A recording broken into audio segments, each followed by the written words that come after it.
All right, dominant win for the Utah Jazz. Who expected that?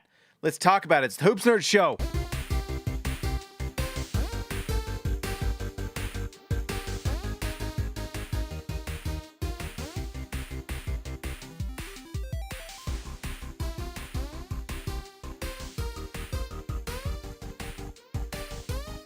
All right, guys, make sure you like the video, subscribe to the channel. All right, who expected that?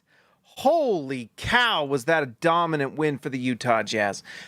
Usually I talk about the other team before we talk about the Jazz, but there is nothing really to talk about for the Clippers. They were terrible. And by the end of this game, they had just basically given up. Not impressive. You know, they might turn things around and figure it out. They are a team filled with kind of veteran talent. But at a certain point, you're either a veteran or you're just old. And this Clippers team looked really old, and this Jazz team just took advantage in every aspect. At no point were the Jazz down. The Jazz had a wire-to-wire victory against this Clippers team. There was never a run in this game that came even remotely close to turning the score around. This Clippers team was bad tonight. And when you look at these players, I mean, Chris Paul is like my age. Chris Dunn is getting older. James Harden's getting older. He's out of shape, eating too many donuts. Bradley Beal has not been good for years in Phoenix, and so maybe we shouldn't be surprised he wasn't good now. Kawhi Leonard might have sore back from planting trees, and Ivica Zubac might be their best player. I don't know. It's not good. It's not impressive, and it was a bad loss for the Clippers. That's going to be the question tonight is, you know, how much of this was just dominant performance from the Jazz and how much of this was just a bad Clippers team? I guess we'll find out as we go.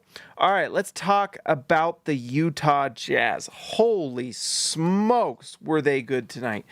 In the preseason, Utah was the number 6 offense in the league. In fact, I'm going to pull this up as we go, but it definitely carried over. It's one of those things when you go from preseason to the regular season, what is going to carry over and what isn't. And it's very clear, at least in this one, that Jazz offense carried over. Utah was moving the ball like crazy. They end this game with it was one of the stories of the game from the broadcast, but they ended with 38 assists compared to 28 for the Clippers. They just beat the Clippers in every single aspect of this game. Just absolutely took them to the watershed and said, take that. Holy smokes. Now, I'm bringing up I want to bring this up tonight because this may be up to date for the season, but this is something I kind of want to track all season long is just the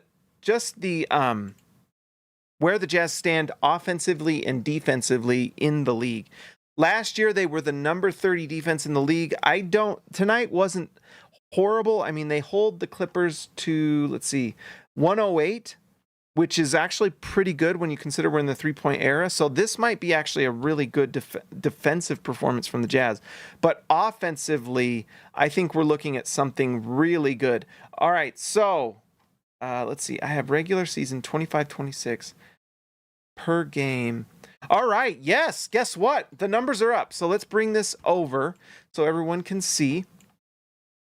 The number 1 offense in the league. Woo! There we go. 135.8 by a large margin. Holy smokes. That's crazy. We knew they were good in preseason. That's a great number. Now, how much of that is real?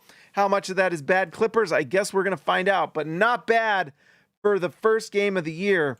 Now, let's look at the defensive rating. Oh my gosh, I guess that makes sense. It's the 135 for the Clippers. Oh my gosh. Utah was at 1. So Utah has the number 14 defense in the NBA. Obviously, not every team has played. 22 teams have played. Utah is in the bottom half. That's okay. That's an improvement. An improvement. Utah might be good. We'll see. It's one game, but we're going to follow this, okay? Pretty darn good. So, nice performance from the Utah Jazz. Now, the start of this game, the story of it, and it made me mad, and I think there were a lot of people mad as well, expecting Ace Bailey. Ace Bailey comes off the bench, and he didn't play much, and it turns out there was a minute restriction from the Jazz for Ace Bailey. So he comes off the bench, and the Utah Jazz start a lineup with Svi Mikhailuk, Lauri Markkanen, Keyonte George, Walker Kessler, and Kyle Filipowski. I personally was annoyed with it for a few reasons. One, obviously, I wanted to watch Ace Bailey, and it's not anyone's fault. If he's dealing with sickness, then it is what it is. And even on the court, you could see he was winded. There was even one close-up at one point where you could see him coughing. So he was playing through some sickness, but he still had, he still played 20 minutes, kind of gutted it out, but he wasn't putting up the big numbers like you would hope. 4 rebounds, 2 assists still. Honestly, the passing allegations from college are untrue. Ace Bailey moves the ball within the offense.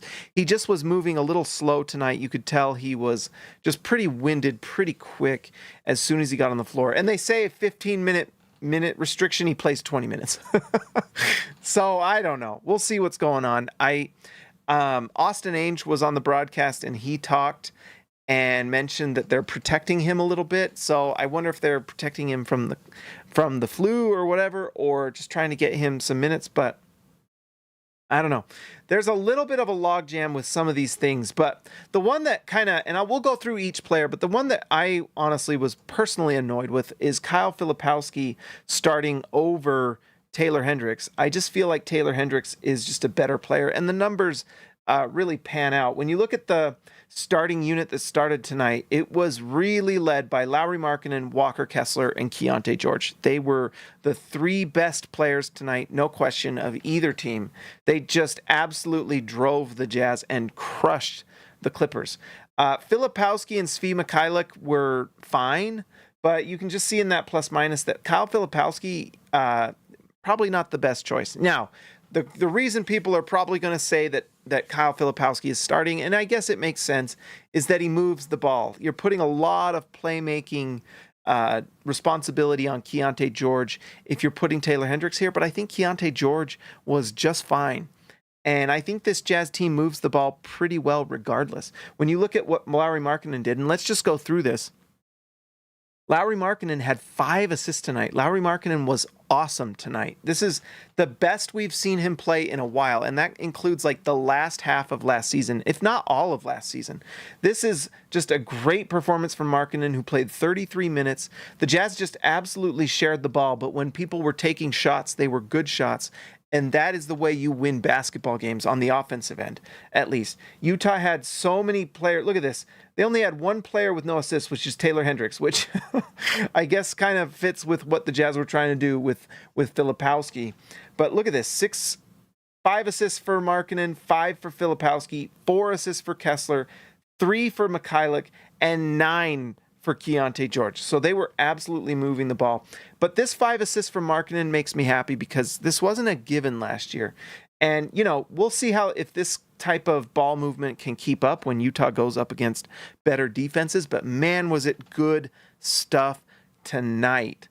Fantastic. Also, 6 rebounds for Markkanen, 8 for 13 from the field, 4 for 7 from 3. This makes me the happiest with Markkanen because he was just not a very good 3-point shooter last year. He was 34%. And I don't care what anyone says, shoot the ball better. And he did tonight, 4 for 7 from 3, 20 points. He also had his first couple buckets were from these alley-oops from Keonte George. They were fantastic. So a nice connection there. Utah really just took it to the Clippers tonight. And, it's one game, but it's worth being excited about. I don't know what's going to happen next game. We're going to watch. That's the fun of the season, is just how does this team play next game. But man, it definitely showed that when you play this Utah Jazz team, you can't come in with half effort, because this is going to happen. We know now that this Jazz team can absolutely score. Number 1 offense in the NBA after the beginning of this season. So if you come against the Jazz and you are not locked in and you are not defending, you are not going to win, because this Jazz team will absolutely light it up. And I know one of the things we'll talk about too as we keep going is just this team, as we go through each player. I mean, this team is loaded with talent. I mean, they are deep.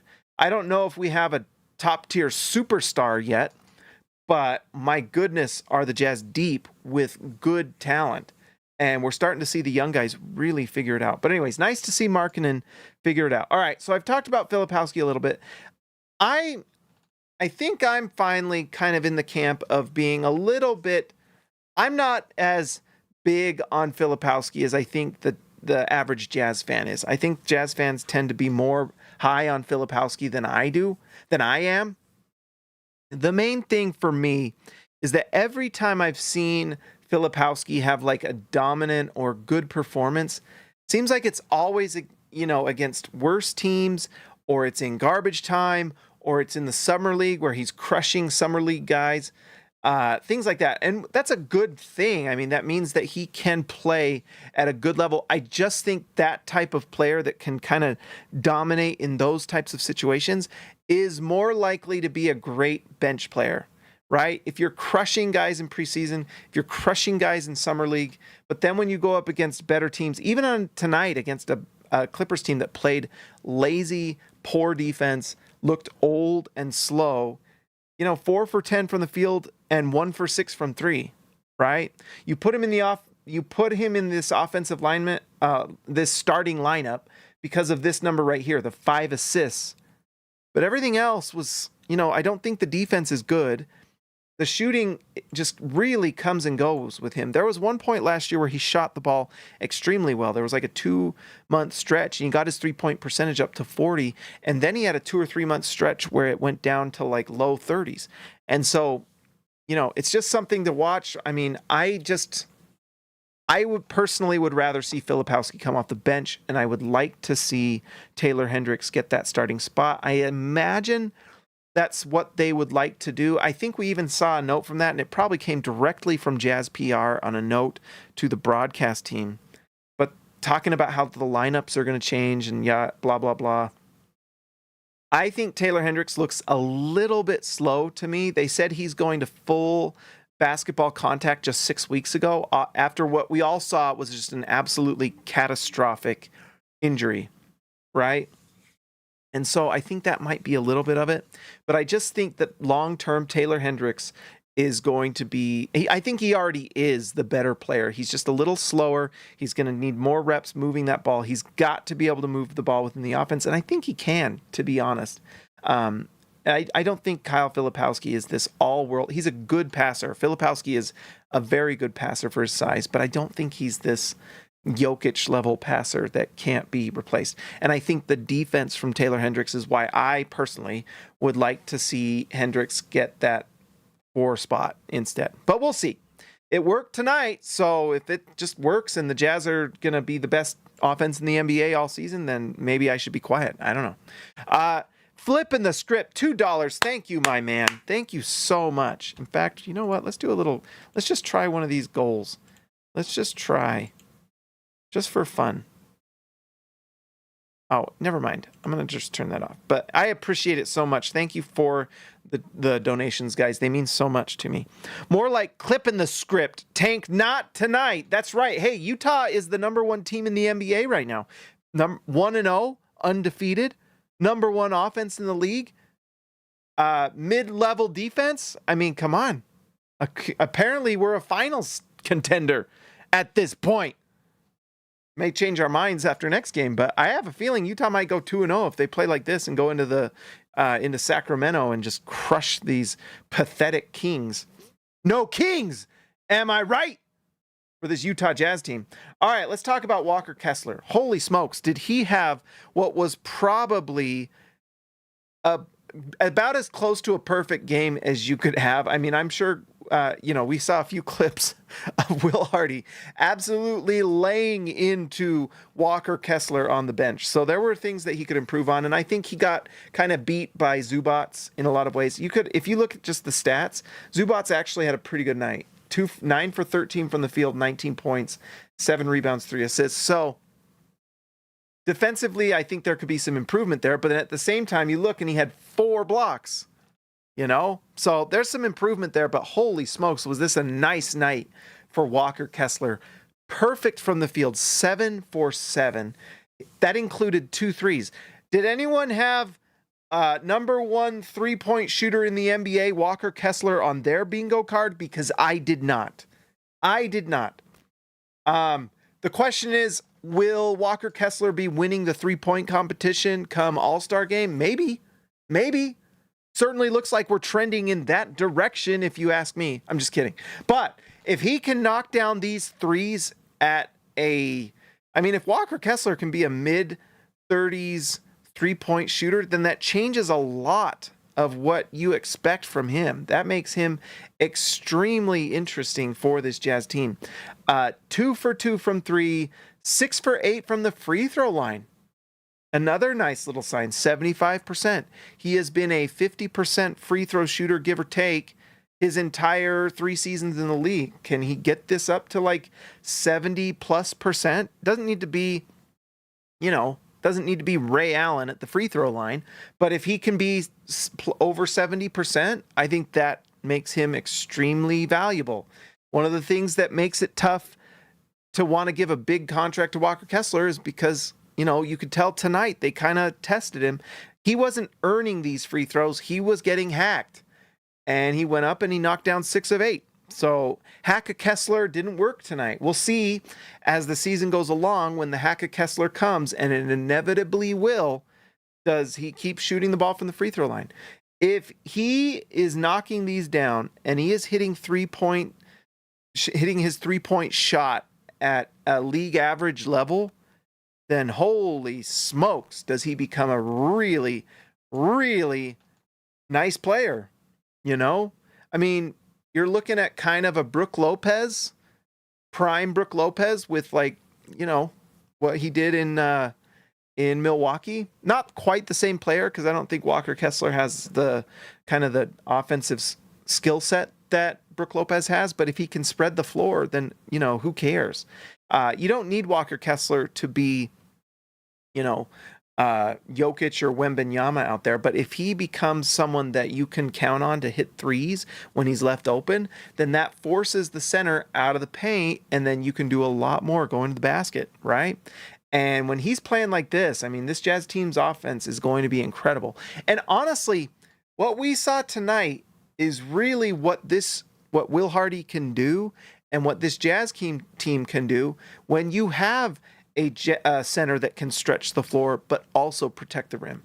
This is special stuff. When you're shooting from 3 like this, but then also adding in 4 blocks and 9 rebounds and 4 assists and 2 steals, my gosh, he was, by the end of the game, he was just the best player on the floor. He really was. I feel like Keonte George was the best player in the first half, but then by the end of the game, Kessler was he was the MVP tonight. Maybe we'll give MVP every game. And tonight, I think at the end, MVP is going to Walker Kessler because he was incredible. By the way, guys, thanks for the comments. Walker Kessler, Texas Long Ranger. Absolutely. Let's see. Regret to inform, I traded my Cody jersey for a white Ace jersey. Oh, no. Probably a good idea. I was interested to go tonight. I couldn't. I had work and didn't have tickets, obviously. But I would have traded in my... probably would have traded in my Donovan Mitchell jersey. Is that bad? I don't know. Maybe someone out there would want a Jazz Donovan Mitchell jersey. Probably not. Oh, well, we all cry together. Jordan the GOAT Best Roll, $4.99. My man, thank you so much. $4.99 is so generous.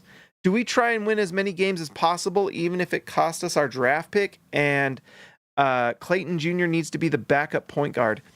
We'll talk about Clayton Jr., but to answer your question, I think the Jazz need to play to win because I think it's good for these young players to learn how to play together and win.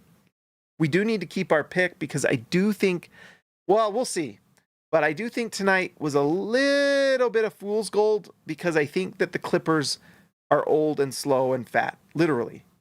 And we'll see next game against the Kings, and the Kings... I don't know. We'll see. Maybe the Jazz are just really good now. I don't know.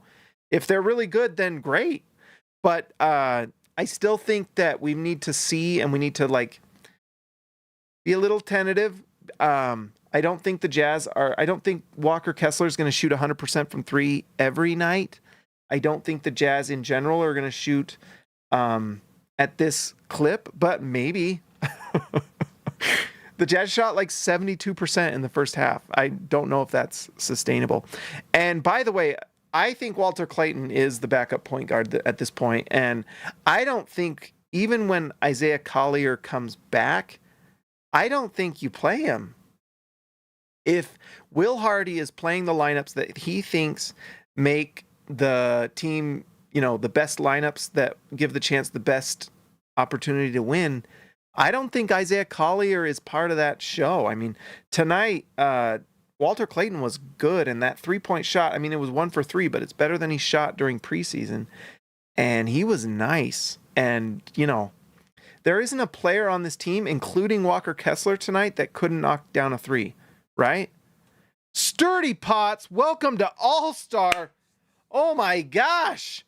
Welcome to the show. Guys, we've got an all-star. We've got to get a nickname for Sturdy Potts.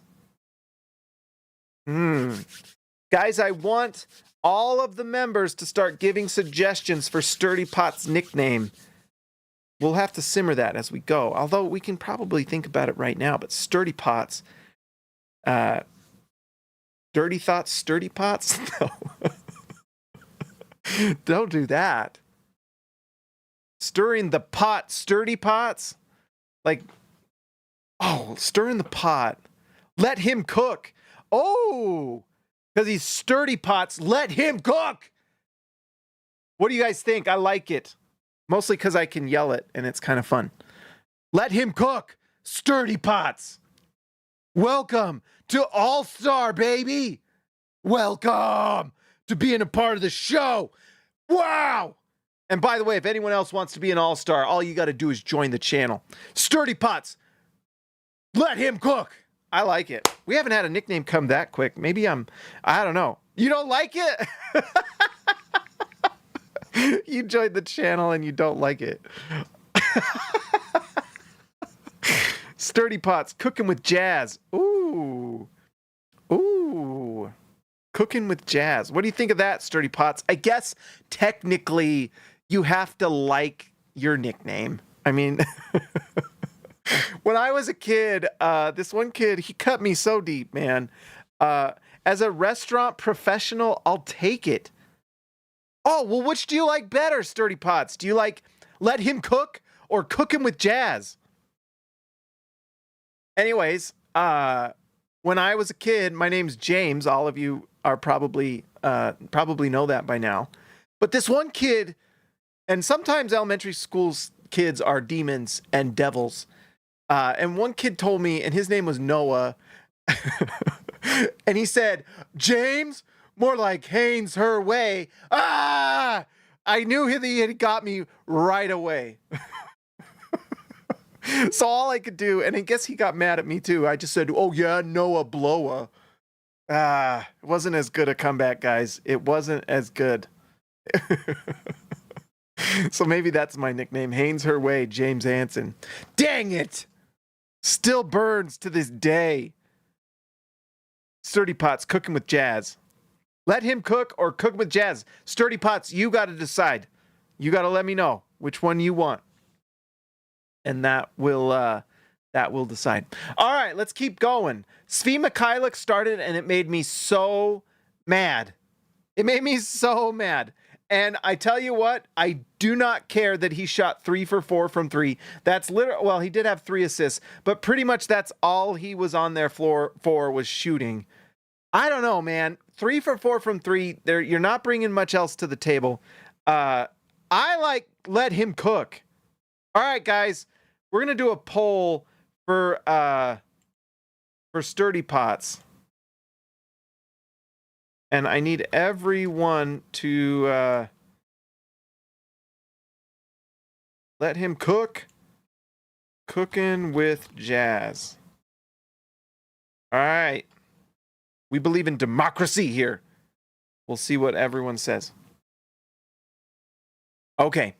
But anyways, I'm really annoyed that Svi started. He did really not much to I guess he spreads the floor and shoots the 3. 3 for 4 from 3. That's all he did.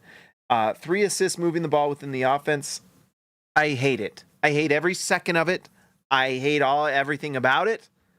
I need someone to go and, give Ace Bailey some vitamin C and some zinc and some melatonin so he can get a good night's rest and get over this flu, because I need Ace Bailey to start. All right? No more Svi Mikhailuk. I'm sure Svi is a very nice man, and I wish him all the best. I just do not want him to start, and I don't get why he starts. I don't get it. And I think really when Ace Bailey doesn't start, it's a choice of Bryce Sensabaugh, or potentially even Walter Clayton, to be honest. And maybe it's because of his size too. He's got, what is his size? I don't know. I don't care that much. This is more than I ever want to talk about Svi Mikhailuk, but it doesn't say. I think he's got to be at least 6'5". So he brings size, shooting. Uh-oh. It looks like 18 votes are in. Let him cook is what it is looking like. I'll give you guys like one more minute, but then we're going to end that poll. So, but anyways, that's all I want to talk about Svi Mikhailuk. No more. I want to see Ace Bailey start. I do not want to see Svi start. All right. Keonte George was awesome tonight, and he was awesome in preseason, and tonight was no different. He was great. 16 points, 9 assists, and only 3 turnovers for the Utah Jazz starting point guard. And you guys know that I have been team Keyonte George from the beginning. I don't care how many people have said whatever in this channel and on social media and everywhere. This guy had it. And, there was a chance that it might go certain ways with Key. He deserves all the credit in the world. He has locked in. I think he's really kind of figured out what he is going to be as a player to succeed. And it's being a point guard. We saw it from like the beginning that Keonte George was was a much better passer than we all expected, right? And it really was just, can he learn to play the point? And he's 6'4", I think he's 6'4", isn't he? He's got all that offensive upside and ability. The question was, can he just, he's 6'4". Oh, where's Svi? Svi's 6'7", so that's probably why he's starting at the 2. Okay, I can see why. Just pisses me off. But he's just great. And at 6'4" at the point guard position, that's good size, right? 6 for 12 from the field. The 3-point shot wasn't falling. Some of this is a little deceptive because he had like 2 or 3 shots where he was just end of the shot clock, had to take it. 3 for 4 from the free throw line. But I tell you what, the 9 assists and 3 turnovers looks very, very repeatable to me. It does not look like it's something that's fluky. We know he can pass the ball. It's really just a question with Keonte George has been decision making, right? When the first 2 seasons with Key, and some of this might not have even been his fault because he's competing with guys like Jordan Clarkson and Kelly Olynyk and, Colin Sexton and all these guys taking shots from Key, that when you finally get the ball, you're going to take the shot. And so it kind of felt at times, it felt like, there's not a shot that Keonte George doesn't like to take. Well, some of that may have been him just trying to get shots up because you got veterans trying to earn contracts, and that's the NBA. What's nice now, no Colin Sexton taking the offense out of its rhythm. No Jordan Clarkson doing the same thing, taking the offense out of its rhythm. It's Utah is running. I don't think it's a coincidence that some of those guys left and this Jazz team is just moving this ball really well. I think with John Collins it was better, but those two guys were just jacking shots, and it was really making the offense not work. You've got to give a lot of credit to Keonte George that now that the reins are in his hands, he doesn't have any of these veterans in front of him taking bad shots and ruining, kind of like just the offensive flow. The offense flowed incredible, and that was with Keyonte George at point. So huge credit to him. I am excited to see if this can keep up too, right? It's going to be tough because there's going to be teams that are going to try to take away passing lanes from Utah and so on. But if he can do that, oh my gosh, does he have a chance to be really, really special? I don't know if Key's going to be an all-star. I think there is a little bit of variance with his shooting sometimes. 1 for 7 from 3. Like, we'll see if he can keep that up. Well, not keep it up. We'll see if he can get more efficient. With a young team like this, there's going to be just times where he's going to have to take bailout threes, and that sucks because it's going to hurt his three-point percentage. And I think tonight was more of like a 1 for 5. Still not good enough. We've got to get that three-point percentage better. But, 6 for 12 from the field, and that's with having missed 6 threes. So that means Keonte George was perfect from inside the arc, which is a great sign. He's just taking good shots. And that's really good basketball. That's money ball, basically, because you've got twos, you've got near the rim shots, right? 6 for 12. In fact, let's open this up and let's just look at the shot chart here. Yeah, look. Running dunk. I just want to see it because I love Key and I just want to watch his dunk. That wasn't anything. All right, so look, here's the shot chart. All of this inside the basket. It's like at the rim and threes. It's great, high efficient basketball. It's awesome. So 6 for 12 from the field, 1 for 7 from 3. I love it. And we know that Key can get to the free throw line as well. Oh, nice. Let him cook, Sturdy Potts. Let him cook. Jordan the GOAT best role, member for 46 months. My man, that's why you're the GOAT. Cooper Flagg was 3 for 14 tonight. Ace will be rookie of the year. Can feel it. You know what? He has a real shot. If he can just get healthy and get into this offense, the Jazz need to get him into this starting lineup so he can start building some chemistry with, Key and Kessler and Markkanen, depending on who's on the team in a year or two. We'll see. But, yeah, I don't see why Ace couldn't. The other thing is that's extremely frightening, guys, is Victor Wembanyama. Holy crap. That guy is going to be the MVP at least 2 or 3 times. My gosh. He's going to be the best player in the league at some point. So we're going to be competing with him like we did with Jordan at some point. Anyways, have I praised Key enough? He was awesome. He was awesome. Okay, guys, let's get to this bench unit. And this is probably one of the reasons why this Jazz team is going to be interesting this year for sure, and probably going to win a few more games than a lot of people expected. But this Jazz team is deep. They have a lot of young players to bring off the bench. And starting with Bryce Sensabaugh, who is just a lights-out shooter. Now, we had a few times tonight where we saw why he doesn't start. The Sensabaugh is an incredible shooter and a really good scorer around the basket. But that's it. He does not move the ball within the offense. I mean, it's pretty bad when Ace Bailey is getting 2 or 3 assists, moving the ball within the offense.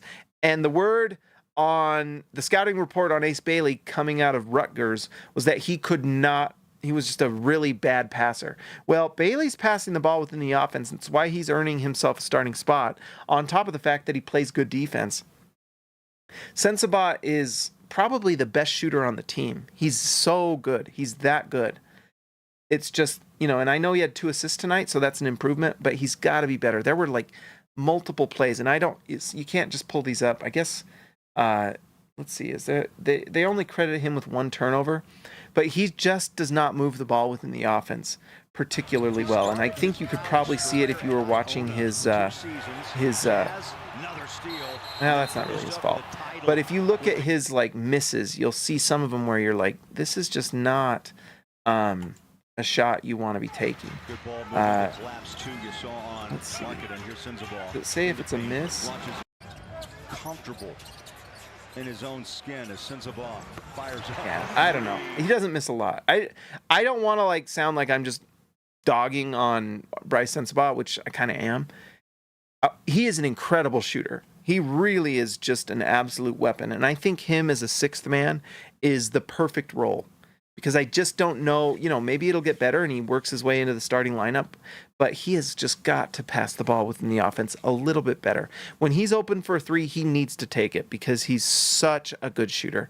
That's what you want him to do. So that's the tough thing coaching someone like Sensabaugh, is because you want him shooting the ball as much as possible, but it's got to be within the offense, and it's got to be when it's an open shot within the flow of what you're doing. It's not always a good shot when you're just taking them, right? You've got to make sure it's the right shot. And honestly, sometimes in basketball, there's an element of faith.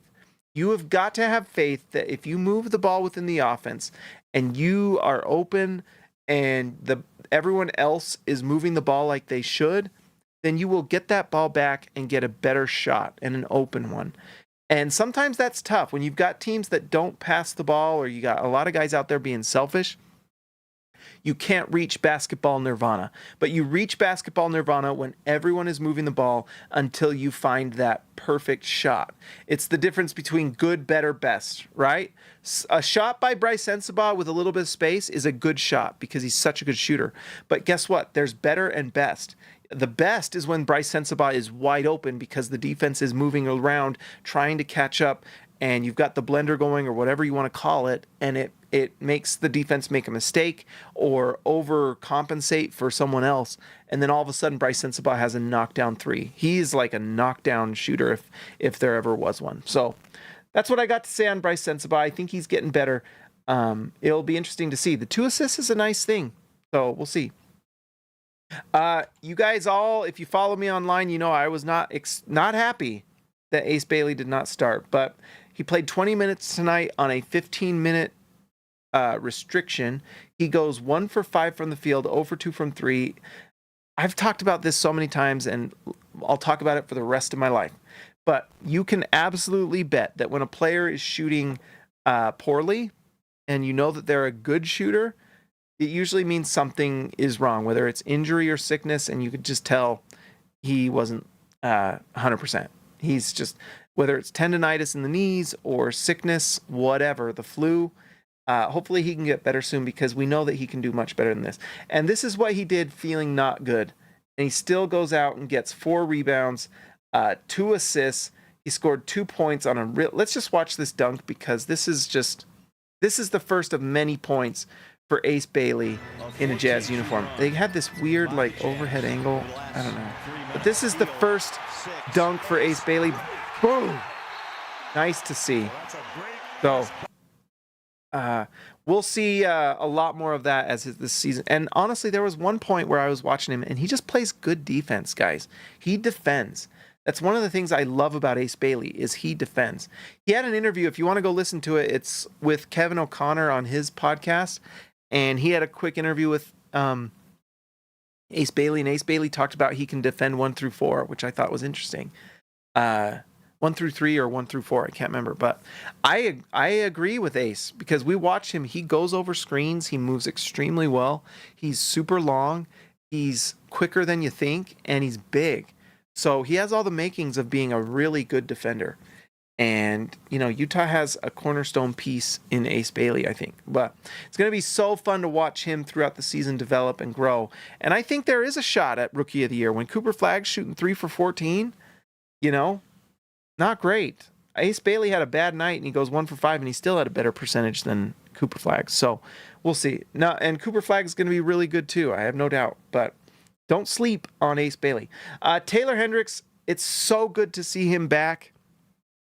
That injury was horrible, absolutely horrible. He looks really strong. He stood up Kawhi. If you've never watched Kawhi in person, he is honestly so big and so strong. He really is like the Terminator out there. Like, he looks like a cyborg. If you've watched Alien Earth, he's like that cyborg guy, just so strong. And Taylor Hendricks stood him up. He looks like he's not 100% basketball shape yet. I think he probably could stand to drop maybe 5 pounds maybe. But he's got a ton of muscle on his frame. And I think if he drops that 5 pounds, just gets in basketball shape, you can tell it's a good thing they're being a little bit careful, because, you want his body to be 100%. We don't want to rush things back. So maybe I need to calm down about the starting lineup. But even with him kind of getting back into shape, look at this, 4 for 6 from the field, 2 for 3 from 3, 6 rebounds, a blocked shot. It's nice, once he gets kind of more in the flow of the offense. In a way, this is year 2 for Taylor Hendricks, by the way, because he got injured in, I think it was game 3 last year. So really, this is his second season. So there's still a lot of development for him to do. And he's a little bit behind, like Keonte George, because he didn't get to play last season. So there will be an element, like a learning curve. And someone like Filipowski, who was a more kind of just well-rounded player, but doesn't have like the physical gifts that Taylor Hendricks has, it's not surprising that he's going to be a little bit better offensively with his ability to pass. But I think Taylor Hendricks, he can get there. It's not like he didn't have assists during preseason, because he did. I think he had about 3 a game. We'll see. But I'm excited to watch him.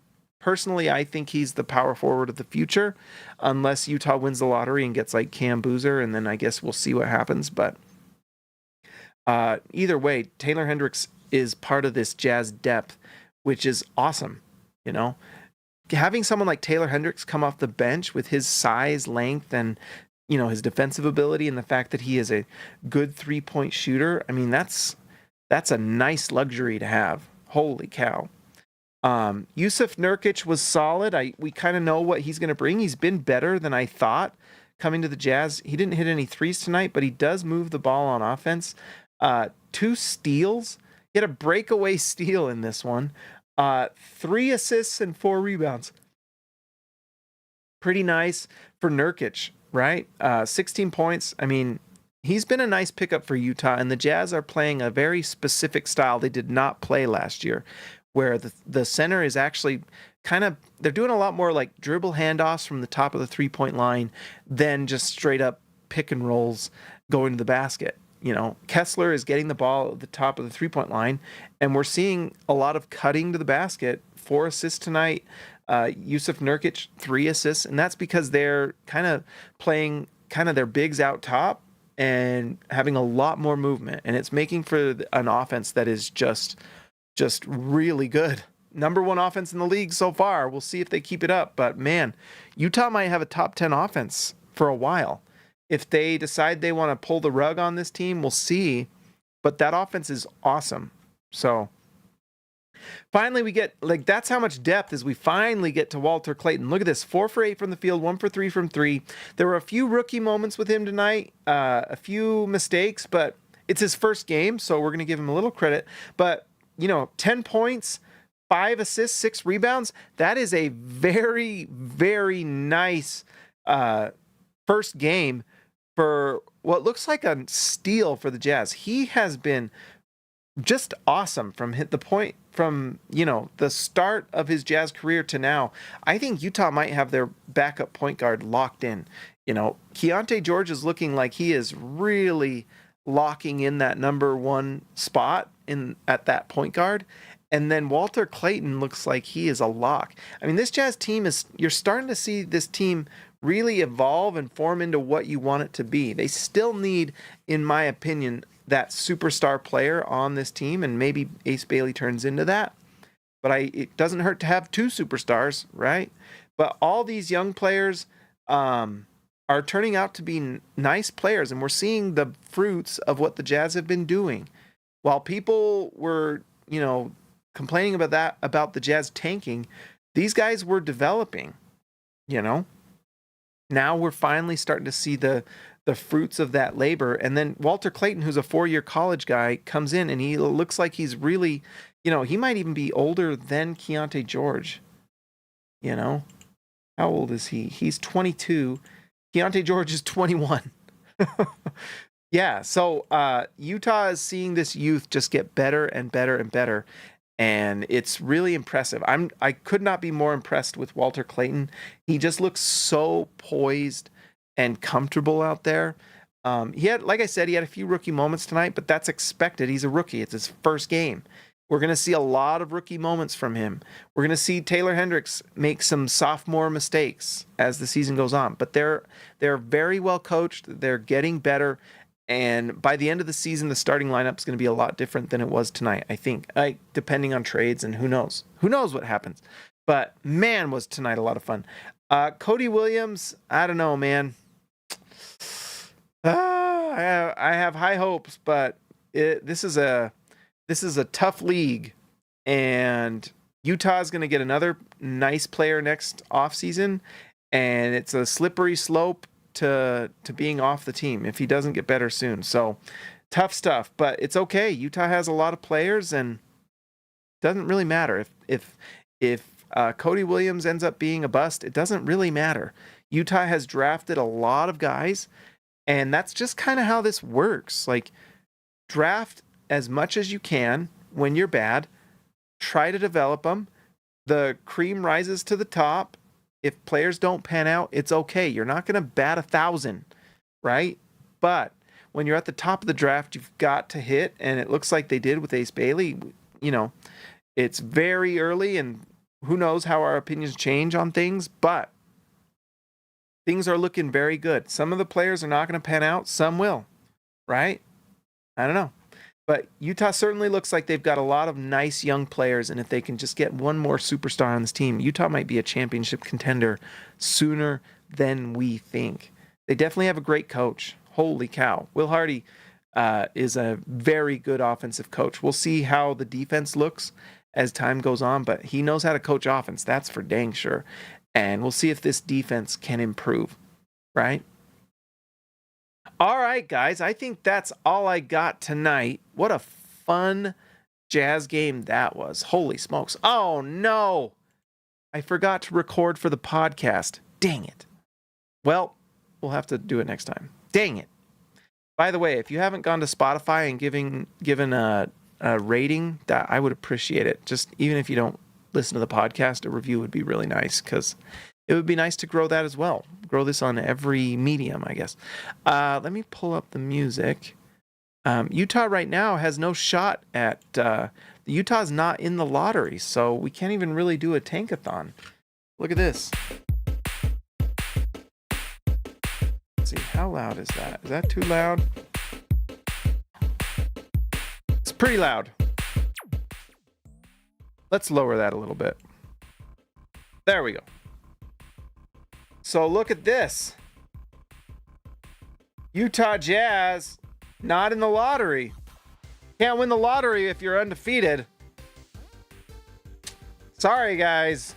Utah is a above 500 basketball team, so tough stuff.